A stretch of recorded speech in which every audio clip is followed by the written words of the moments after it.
That's right, that's right.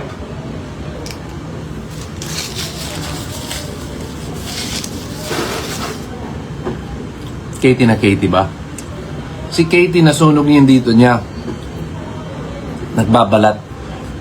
Kagabi yung akin, kala ko may patubong pimple. Yung pala, nagpipil na din yung akin. Yeesh. Kulay kahoy na ako, guys. I think they went to the salon. Dapat kanina pumunta kami kay Doc Rob kasi parang na-addict na si Katie sa Doc sa Cairo. Naayos kasi yung posture niya.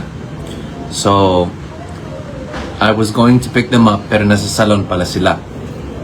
Ako naman, I had a hair appointment at 2 o'clock and dito sa Thrima. Alam niyo ba ibig sabihin ng Mr. B? Sino nakakaalam ng Mr. B?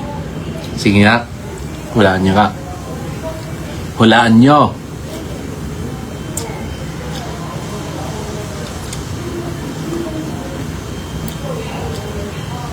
Punta kayo together with Cap.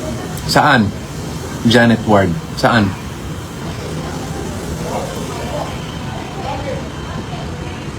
Hindi Mr. Brown.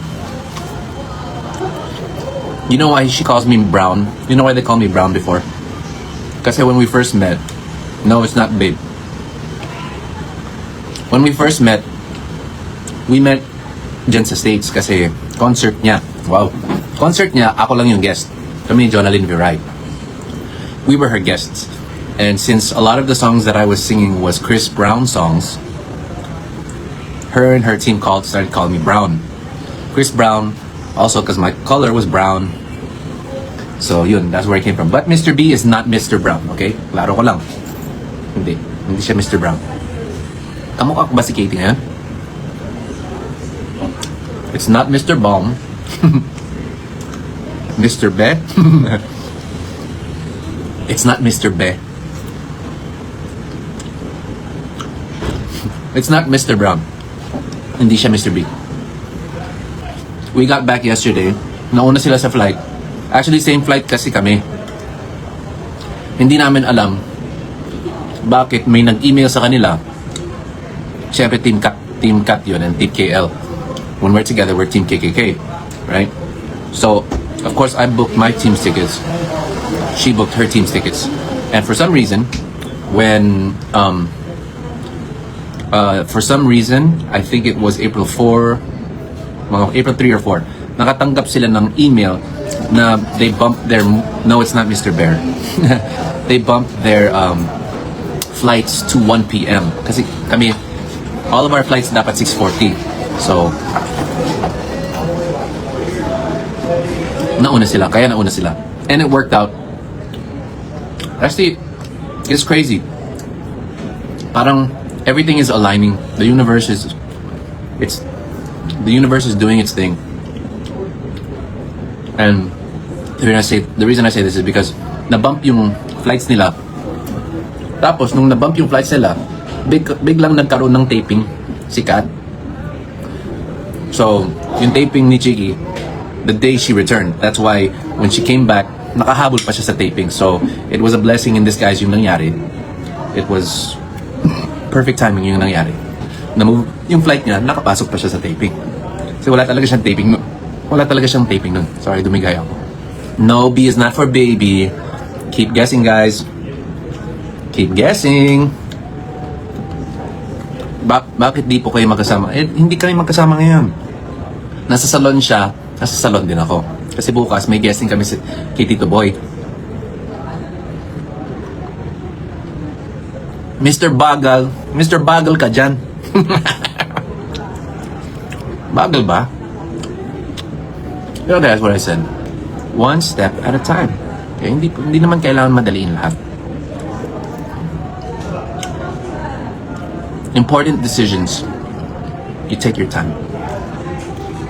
It's Lawrence Brown because kayong mangking colors. Nakakatawa nga kahapon kasi when we were on the boat, mukha akong bangkero dahil sa sunog ko. Pantay na yung kulay ko sa mga bangkero. B is for Mr. Best Dad. Oh, I like that one. I wish it was that, but it's not. But thank you. Mr. Bomb. Daming nagsabi nun, pero hindi din yan. Yeah. Actually, nakabahan ako sa Tito Boy bukas eh. Okay, mga tatanungin niya. Kinakabahan ako. Inip na po kaming lahat. Bakit kayong inip? Ano bang Sige nga, who said that? Zin. Ba't kayo naiinip? Only fools rush in. O, diba? NNRC. Yeah.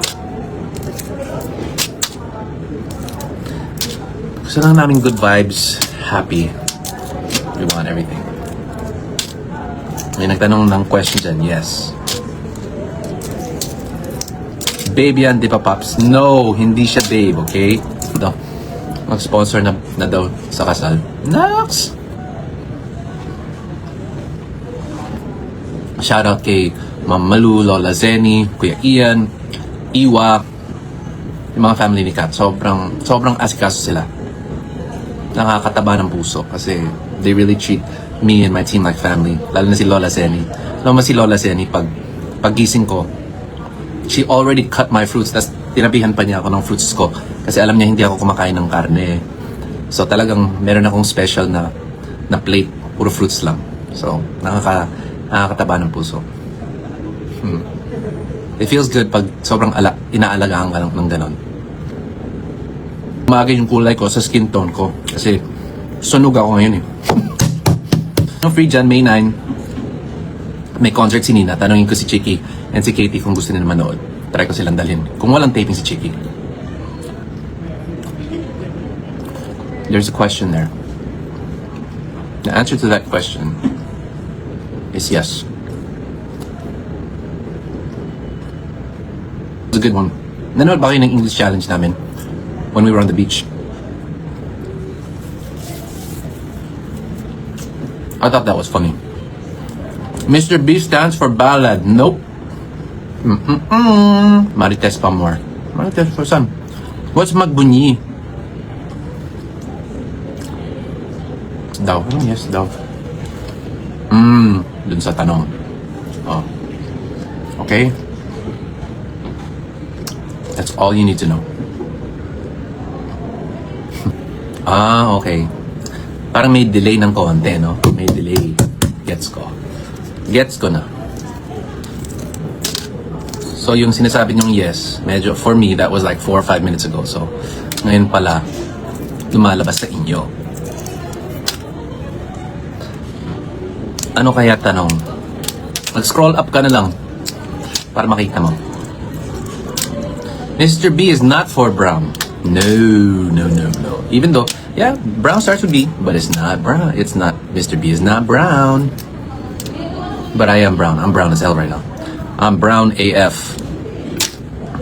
So guys, pag nag-air na yung guessing namin ni Tito Boy, at ganito yung kulay ko, wag niyo na akong okrayin ha. Alam niyo na kung bakit maitim ako. Kasi nag-enjoy kami sa beach.